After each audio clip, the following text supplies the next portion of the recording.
একটি সবুজ ব্যাঙ ও একটি কালো বিড়াল ছোট্ট একটি গ্রামের পুকুর পাড়ে বাস করত। ব্যাঙটি পুকুরে ঝাঁপাঝাঁপি করত আর বিড়ালটি পুকুর পাড়ে বসে মাছ ধরা দেখত। একদিন এক শিয়াল ব্যাঙটিকে ধরতে এলো। ভয়ে ব্যাঙটি লাফিয়ে পুকুরের বাইরে চলে আসে।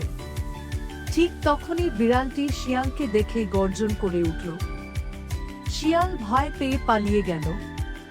এ ঘটনার পর ব্যাঙ ও বিড়ালের মধ্যে গভীর বন্ধুত্ব গড়ে ওঠে। ব্যাঙটি বিড়ালকে পুকুরের সব পথঘাট দেখিয়ে দেয় আর বিড়ালটি ব্যাঙকে শিয়ালের ভয় থেকে রক্ষা করে। তারা একসঙ্গে গল্প করত, পুকুর পাড়ে খেলা করত আর প্রকৃতির সৌন্দর্য উপভোগ করত। একদিন বৃষ্টি এলো।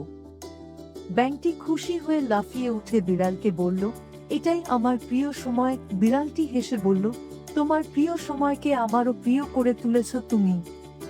তাদের বন্ধুত্ব প্রমাণ করে ভালোবাসা কোনো প্রজাতি বোঝে না, বোঝে কেবল মনের টান।